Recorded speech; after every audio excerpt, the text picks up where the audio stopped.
বন্ধুরা, আজকে আমি একটা শরবত বানাবো। সেটা হলো পুদিনা পাতার শরবত, যেটা খেলে পেটও ঠান্ডা থাকে, মনও ঠান্ডা থাকে। তো কিভাবে বানাবো চলো তোমাদেরকে দেখাবো কিভাবে বানাচ্ছি না বানাচ্ছি। তো সবার প্রথমে যেটা তোমাদেরকে বলতে চাইছি যে ভিডিওটা পুরোটা দেখে তারপরে একটা সুন্দর করে কমেন্ট আর লাইক করো। আর যেটা হলো, এখন এই যে পুদিনা পাতাগুলো আমি দুদিন আগে এনেছিলাম। এদিকের পুদিনা পাতাগুলো একটু শুকিয়ে গেছে, কিন্তু এইগুলোর একদম জলে ভিজিয়ে রেখেছিলাম বলে তরতাজা হয়ে আবার টাটকা হয়ে গেছে। তো পুদিনা পাতাগুলো বেছে নেব কীভাবে চলো তোমাদেরকে দেখিয়ে দিই। তো দেখো, হাতে পুদিনা পাতাগুলো আমি নিয়ে নিয়েছি, আর পুদিনা পাতাগুলো এইভাবে একটা একটা করে বেছে নেব। দেখো, এই যে হাওয়ায় উড়ে যাচ্ছে, কিন্তু এগুলো আবার একবার ধুয়ে নিতে হবে আমাকে। তো বেছে নিয়েছি, একটা একটা করে বেছে বেছে রেখে দেব।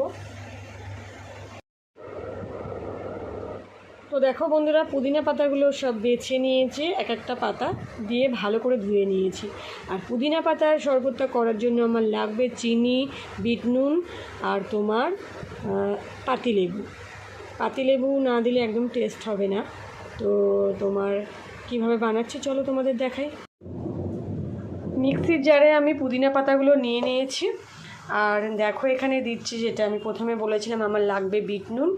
তো এটার হাফ চামচ আমি বিট নুন দিয়ে দিয়েছি, পরে যদি লাগে দেব, কিন্তু বিট নুন না দিলেও চলবে।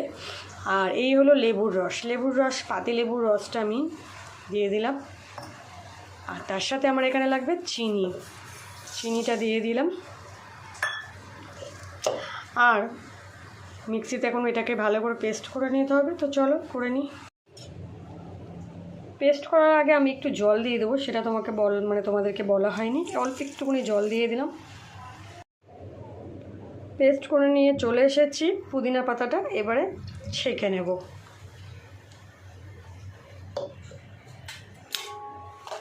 এইভাবে ভালো করে ছেঁকে নিতে হবে পুদিনা পাতাটা। পুদিনা পাতাটা ভালো করে ছেঁকে নিয়েছি বন্ধুরা। আর আমি এতে অল্প করে একটু জল অ্যাড করব, এটা বেশি না, হাফ গ্লাসের মতন। আর যেটা আসল জিনিস তোমাদেরকে বললাম বিট নুন, আর পরে না দিলেও চলবে। আর একটা যেটা জিনিস দেবো সেটা তোমাদেরকে দেখানো হয়নি, তো দেখাচ্ছি। এটা হলো জলজিরা, দেখেই বুঝতে পারছো তোমরা। এই জলজিরাটা দিয়ে দেবো। জলজিরা দিয়ে দেওয়ার পরে এখন একটু বেশ কিছুক্ষণ ধরে এইভাবে নাড়িয়ে নেব। তো আমার পুদিনা পাতার শরবতটা কিন্তু একদম হয়ে গেছে। অনেক দিন, আমি বেশ কয়েকদিন হয়ে গেল আমি